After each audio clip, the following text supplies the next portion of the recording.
ఈ ఉదయమున నీవు ఎవ్వరినీ కలుసుకొనక ముందు ప్రభువును కలుసుకో.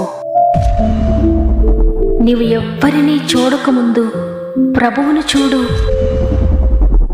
నీవు ఎవ్వరితో మాట్లాడకముందు ప్రభువుతో మాట్లాడు. నీవు దేనిని వెదకకముందు ఆయన రాజ్యమును నీతిని వెదకు.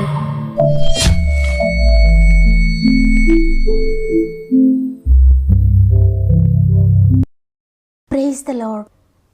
ప్రభు నామంలో మీ అందరికీ నా యొక్క శుభాలు తెలియజేస్తూ మరి ఒకసారి గాడ్ ఫస్ట్ అనే వాగ్దాన కార్యక్రమానికి మిమ్మల్ని అందరినీ ప్రేమతో ఆహ్వానిస్తూ ఉన్నాను. ఈ నూతన ఉదయాన మీరంతా ఎలా ఉన్నారు? మీ కుటుంబాలు ఎలా ఉన్నాయి? మీ పరిస్థితులన్నీ ఎలా ఉన్నాయి? దేవుని అత్యంత కృపను బట్టి మీరు, మీ కుటుంబాలు, మీ పరిస్థితులన్నీ బాగున్నాయని విశ్వసిస్తూ ఉన్నాను.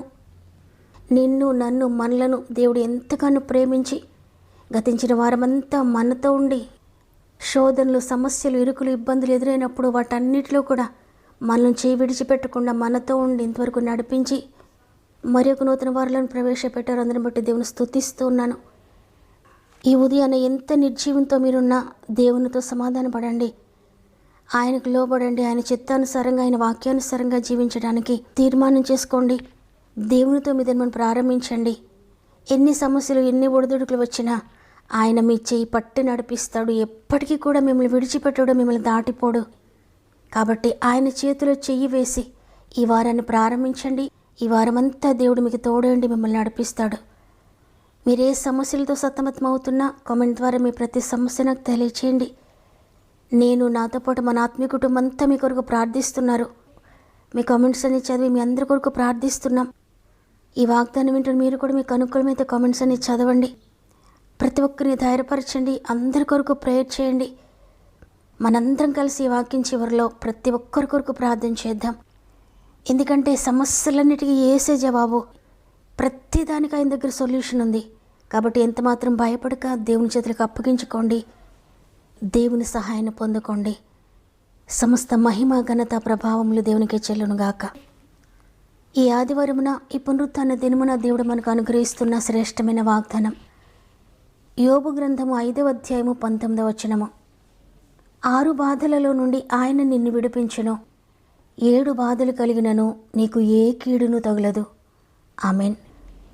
ఈరోజు మాటలు వింటున్న ప్రియ చెల్లి, ప్రియ తమ్ముడు, దేవుడు ఈరోజు నీతో స్పష్టంగా మాట్లాడుతున్నారు.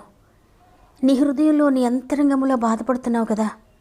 అందరికీ పైకి బాగానే నువ్వు కనిపిస్తున్నా, సంతోషంగా కనిపిస్తున్నా నీ మనసు ఎవరికీ చెప్పుకోలేని బాధతో నిండి ఉంది కదా. నీ హృదయాన్ని నీ స్వంత వారెవరు చూడలేదు. నీ అంతరంగంలో ఉన్న బాధను నీ భర్త చూడలేకపోయారు, నీ భార్య చూడలేకపోయింది, నీ బిడ్డలు కూడా చూడలేకపోయారు. కానీ ప్రభు చూచాడు నీ అంతరంగాన్ని, నీ బాధను ఆయన చూచాడు. కాబట్టి ఈరోజు ఆయన నీతో మాట్లాడుతున్నారు. ఏంటో తెలుసా? 6 బాధలు నీకు కలిగినా భయపడొద్దు. ఒక బాధ పోయింది, ఒక విషయంలో నేను నెమ్మదితో ఉన్నాను అనుకుంటుండగానే వెంటనే మరొక బాధతో నువ్వు నలిగిపోతున్నావా? 6 బాధలు కలిగినా, 7 బాధలు కలిగినా అంటే ఈ మనిషి జీవితంలో ఎన్ని సమస్యలు అయితే ఉంటాయో, ఆరోగ్యపరంగాన, మానసికంగాన, శారీరకంగాన, ఆర్థికంగాన, భర్తతోన, భార్యతోన, లేక బిడ్డలతోన, తల్లిదండ్రులతోన, బంధువులతోన, స్నేహితులతోన, ఉద్యోగంలోన, వ్యాపారంలోన, వీటన్నిటికంటే ప్రాముఖ్యంగా ఆత్మీయంగా నువ్వు బాధపడుతున్నావా? ఆత్మలో నలిగిపోతున్నావా? ఆత్మీయంగా పడిపోతున్నాను, నేను నిలవలేకపోతున్నాను, చేయకూడదు అనుకుంటూనే నేను మరలా పడిపోతున్నాను, కొన్ని రోజులు నిలబడుతున్నాను కానీ తిరిగి మరలా నేను నశించిపోతున్నానని ఆత్మీయంగా ఎంతగానో బాధపడుతున్నావేమో. ఈ విధంగా అనేక విషయాల గురించి నువ్వు బాధపడుతూ అనేక రకాలుగా నలిగిపోతున్నావు కదా. అయితే ఎంత మాత్రం భయపడొద్దని ప్రభు ఈరోజు నీతో స్పష్టంగా మాట్లాడుతున్నారు. ఆయన నీ బాధలు లెక్క పెడుతున్నాడు, నీ సమస్యను లెక్క పెడుతున్నాడు. నీ అంతరంగంలో కుమిలిపోతున్నావు కదా, ఆ కుమిలిపోతున్న దాన్ని కూడా ఆయన లెక్క పెడుతున్నాడు. నీకు 6 బాధలు వచ్చాయా? 7 బాధలు వచ్చాయా? ఈ ప్రపంచంలో ఉన్నవన్నీ నీ ఒక్కదానికే వచ్చాయా? అయినప్పటికీ కూడా భయపడక్కర్లేదు. ఎందుకంటే నీకు బాధ కలుగుతుంది కానీ ఏ కీడు కూడా నీకు తగలదు వాటి ద్వారా. ఈ బాధలన్నీ కూడా ఎలా వచ్చాయో అలాగే వెళ్ళిపోతున్నాయి. నువ్వెంతగా నలిగిపోతున్నావో దానికి రెట్టింపుగా సంతోషాన్ని అనుభవిస్తావు. ఎవరి ద్వారా నువ్వు నలిగిపోయావో, ఎవరు నేను బాధ పెట్టారో, ఎవరు నేను కృంగదీస్తున్నారో, నిన్ను అన్యాయంగా మాటలు అంటున్నారో, నువ్వు చేయని నేరానికి ఎవరైతే అన్యాయంగా నిన్ను హింసిస్తున్నారో వారి స్వంత వారైనా, వీరు నావారు అనుకున్న వారే నిన్ను బాధిస్తున్నారు కదా. హృదయం నిండా వేదనతో నలిగిపోతున్నావు. అయితే ఇక నుండి ఆ బాధ నీకుండదు. ఆ బాధలన్నిటిలో నేను విడిపిస్తున్నాను. ఎవరితో కూడా పంచుకోవడానికి లేని ఆ సమస్యను, ఎవరితో చెప్పుకోవడానికి కూడా లేని ఆ బాధను నిన్ను తీసివేస్తున్నానని ఈరోజు ప్రభు మాట్లాడుతున్నారు. నీకు విరోధంగా ఎంతమంది మాట్లాడుతూ నిన్ను నిందిస్తూ ఉన్నా, నీ హృదయాన్ని అనేక బాధలు వేధిస్తూ ఉంటే మానసికంగా కృంగిపోతున్నావు. నీ బాధను చూచిన ప్రభు, నీ గుండె బరువును చూచిన ప్రభు నీకు వాగ్దానం చేస్తున్నారు, భయపడొద్దు, ప్రతి బాధ నుండి నేను విడిపిస్తానని. ఈ మాట యోబుతో మాట్లాడుతున్న మాట. నిజంగానే యోబు జీవితంలో ఈ విధంగానే ఈ లోకంలో ఉన్న బాధలన్నీ ఒకే రోజులో యోబుకు సంభవించాయి. గొర్రెలు, ఒంటెలు, ఎడ్లు, గాడిదలు అన్నీ కూడా చనిపోయాయి. పనివారు కూడా చనిపోయారు ఒకే రోజున. కుమారులు, కుమార్తెలు అందరూ చనిపోయారు ఒకే రోజున. ఒక్క రోజులోనే అన్నీ కోల్పోయిన యోబు వెంటనే ప్రభు ఎదుట సాష్టాంగపడి, నేను నా తల్లి గర్భంలో ఉండే దిగంబరినే వచ్చి తిని దిగంబరినే తిరిగి వెళతాను. యెహోవా ఇచ్చిన యెహోవా తీసుకుని పోయాను. యెహోవా నామమునకు స్తుతి కలుగునుగాక అన్నాడు. చూడండి, మనం తెలుసుకోవాల్సిన అతి ప్రాముఖ్యమైన విషయం ఏంటిదంటే, యోబు చేసిన ఈ ప్రార్థనే, ఈ సమర్పణే. తన జీవితంలో 7 బాధలు కలిగినా ఏ హాని తగులలేదు, ఏ కీడు మిగులలేదు. ఒక్క రోజులో పోగొట్టుకున్న ఆ స్థితి తిరిగి రెట్టింపు పొందుకున్నాడు. పోగొట్టుకున్న పిల్లల్ని తిరిగి పొందుకున్నాడు. పోగొట్టుకున్న ఆరోగ్యం తిరిగి పొందుకున్నాడు. యోబుకు కలిగిన 7 బాధలు కూడా ఒక కలలో జరిగినట్లుగా యోబును దాటిపోయాయి.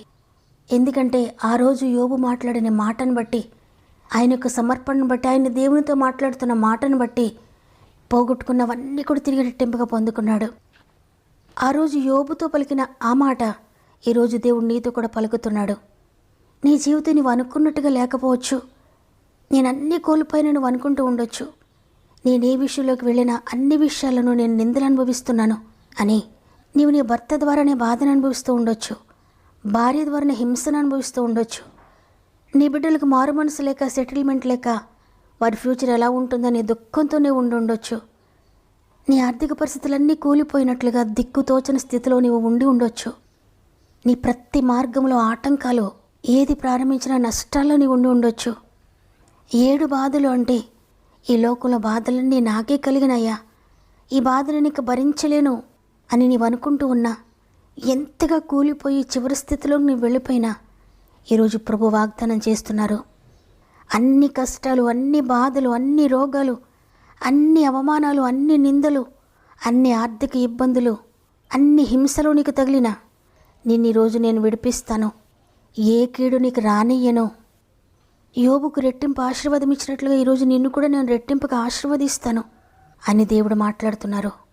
అయితే నీవు గనక కష్టంలో ఉండే, బాధలో ఉండే యోబు వలె యెహోవా ఇచ్చాను, యెహోవా తీసుకొని పోయిను, ఆయన నామమునకి స్తుతి కలుగును గాక, ఇదిగో ఆయన నన్ను చంపినను నేను ఆయన కొరకు ఎదురు చూస్తాను, ఆయన నాకేమిచ్చినా ఏమి ఇవ్వకపోయినా పర్వాలేదని ఆయనను స్తుతించినట్లయితే, ఆయన కొరకు నమ్మకంగా జీవించినట్లయితే తప్పక నిన్ను కూడా లేవనెత్తుతాడు ఆయన.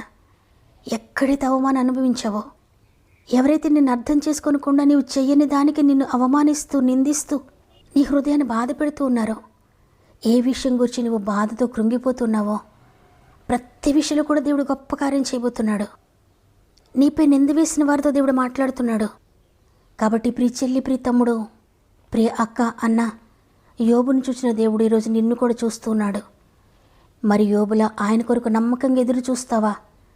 యోబులా ఆయన కొరకు పరిశుద్ధంగా ఉంటావా?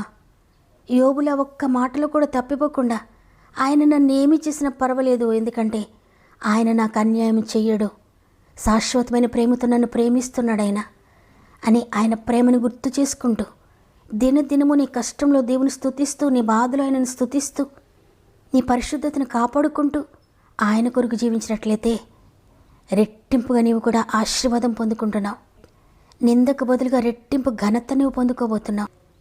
ఎక్కడైతే నిందించబడ్డావో అక్కడే దేవుడు నిన్ను ఘనపరచబోతున్నాడు.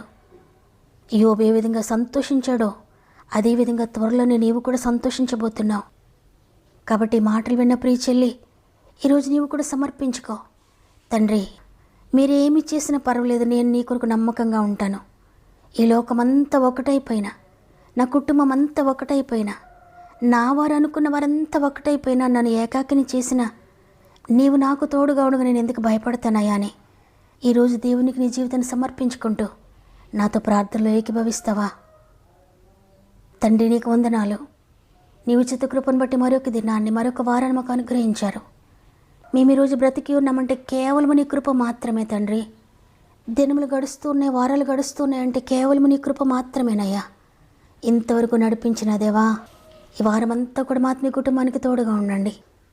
ప్రతి విషయంలో తండ్రిగా తల్లిగా ఉండి నడిపిస్తున్నందుకు వందనాలు అయ్యా. ఈరోజు వాగ్దానం చేశారు, 7 బాధలు కలిగినా భయపడొద్దు, ఏ కీడు కూడా మీకు తగలదు. బాధలు ఎలా వచ్చాయి అలాగనే పోతాయి, నిందలు ఎలా వచ్చాయి అలాగనే పోతాయి, అనారోగ్యం ఎలా వచ్చిందో అలాగనే పోతుంది, నీ శ్రమ ఎలా వచ్చిందో, ఆర్థిక బంధకాలు ఎలా వచ్చాయో అలాగే పోతాయి. ఎంత మాత్రం కలవరపడొద్దు. కొంతకాలమే శ్రమలు. శోధన సహించువాడు ధన్యుడు. శోధనలో నువ్వు కృంగిపోయినట్లయితే చేతకానివాడవుతావు. శోధన కాలంలోనే నా కొరకు నమ్మకంగా నిలబడని ఈరోజు యోబు జీవితాన్ని మాకు చూపించి మాట్లాడారయ్యా. నీకు కోట్లాది స్తుతులు తండ్రి. అవునయ్యా, ఎంతమంది అంతరంగంలో బాధతో ఈరోజు ఈ మాటలు విని తండ్రి ఏది ఏమైనా నీ కొరకు జీవిస్తానని సమర్పించుకుంటున్నారో పరిశుద్ధాత్ముడ తొందరలోనే వారి జీవితంలో అద్భుతం చేస్తున్నారు. వారి జీవితాన్ని టోటల్గా మార్చివేస్తున్నారు. యోబు వలె ఆత్మీయంగా, శారీరకంగా, మానసికంగా కూడా రెట్టింపు ఆశీర్వాదం దయచేస్తున్నందుకు వందనాలు చెల్లిస్తున్నాను. ప్రాముఖ్యంగా ఎంతమంది బిడ్డలైతే అనేక వేదనల గుండా ప్రయాణిస్తూ వారి ప్రేయర్ రిక్వెస్ట్ నాకు తెలియజేస్తున్నారో ప్రతి ఒక్కొక్కరిని, ప్రతి పేరును పరిశుద్ధాత్మ చేతులకు అప్పగిస్తున్నాను. అయ్యా, నేనైనా కొంతమందిని మర్చిపోవచ్చు, కానీ మీరెప్పటికీ మర్చిపోరయ్యా, మీరెప్పటికీ విడిచిపెట్టరయ్యా. వారందరినీ మీరు చూస్తున్నారు, వారి సమస్యలన్నీ మీరు చూస్తున్నారు, వారి కమెంట్స్ అన్నీ మీరు చూస్తున్నారు. వారి జీవితంలో అద్భుతకరమైన విడుదల దయచేయమని నీ చేతులకు అప్పగిస్తున్నానయ్యా. నిజంగా మొరపెట్టి వారికి సమీపంగా ఉంటానన్నా. ఇదిగో తండ్రి, నేను నా ఆత్మీయ కుటుంబం అంతా కలిసి సమస్యలోని వారందరి కొరకు ప్రార్థిస్తున్నాం. ఎక్కడ 2-3 నా నామమున ఏకీభవించి ప్రార్థిస్తారో వారి మధ్య నేను ఉంటానని చెప్పావయ్యా. మా మధ్య మీరున్నారని, మా ప్రార్థన ఏది కూడా నిరర్థకం కావడం లేదు, మా ప్రార్థనలన్నిటికీ జవాబిస్తున్నారని నమ్ముతున్నాను. నలిగిపోతున్న ప్రతి కుమార్తెను, ప్రతి కుమారుణ్ణి, ప్రతి తల్లిని, ప్రతి తండ్రిని అందరినీ కూడా చేతులు పెడుతున్నాను తండ్రి. ప్రతి సమస్య నుండి యేసు నామమున విడుదల పొందుకొందురుగాక. ప్రతి వేదన నుండి యేసు నామమున విడుదల పొందుకొందురుగాక. ప్రతి నింద నుండి యేసు నామమున విడుదల పొందుకొందురుగాక. ప్రతి ఆటంకం నుండి యేసు నామమున విడుదల పొందుకొందురుగాక. ప్రతి మానసిక వేదన నుండి యేసు నామమున విడుదల పొందుకొందురుగాక. ఆత్మీయంగా ఎంతమంది వేదనలో ఉన్నారో అద్భుతకరమైన విడుదల పొందుకొందురుగాక. వారు అడుగుతున్న ప్రతి విషయంలో, వారు ప్రార్థిస్తున్న ప్రతి విషయంలో కూడా మీరు జయము దయచేస్తున్నందుకు వందనాలు చెల్లించుకుంటూ, ప్రత్యేకంగా ఈరోజు ఎంతమంది నాతో కలిసి మోకరించి మొరపెడుతున్నారో వారందరినీ పరిశుద్ధాత్ముడి మీరు స్వాధీనం చేసుకున్నారని, వారందరి జీవితాల్లో వారు అడుగుతున్న ప్రతి విషయాన్ని మీరు ఆమెనంటున్నందుకు వందనాలు చెల్లించుకుంటూ, ఏదైనా మనం ప్రారంభిస్తూ ఉండగా ఈరోజంతా మా ఆత్మీయ కుటుంబం అంతటికీ తోడయండి. వారు చేసే ప్రతి పని మీరు ఆశీర్వదించి, వారు వెళ్ళే ప్రతి స్థలము మీరు తోడుగా ఉండి నడిపిస్తారని యేసయ్య పరిశుద్ధమైన నామములో అడిగి వేడుకుంటున్నాను తండ్రి. ఆమెన్. అనేక బాధలు గుండా ప్రయాణిస్తూ ఇక నేను భరించలేను అనుకుంటున్నా ప్రియ సహోదరి, ప్రియ సహోదరుడా, 6 బాధలు కలిగిన 7 బాధలు సంభవించినా నీవు భయపడొద్దు. ఏ కీడు నీకు రానియనని సెలవిచ్చాడు ప్రభు. హృదయపూర్వకంగా వాగ్దానాన్ని విశ్వసించండి. దేవుడు నాతోనే మాట్లాడి ఈ వాగ్దానం నా కొరకే రిసీవ్ చేసుకోండి. నమ్మిన వారందరూ ఆమెను చెప్పండి. లైక్ చేయడం, షేర్ చేయడం మర్చిపోకండి. దేవుని చిత్తమైతే తిరిగి రేపు అందరం కలిసి ఆయన స్తుతిందాం. అంతవరకు ప్రభు మీకు, మీ కుటుంబాలకు తోడండి నడిపించును గాక. God bless you.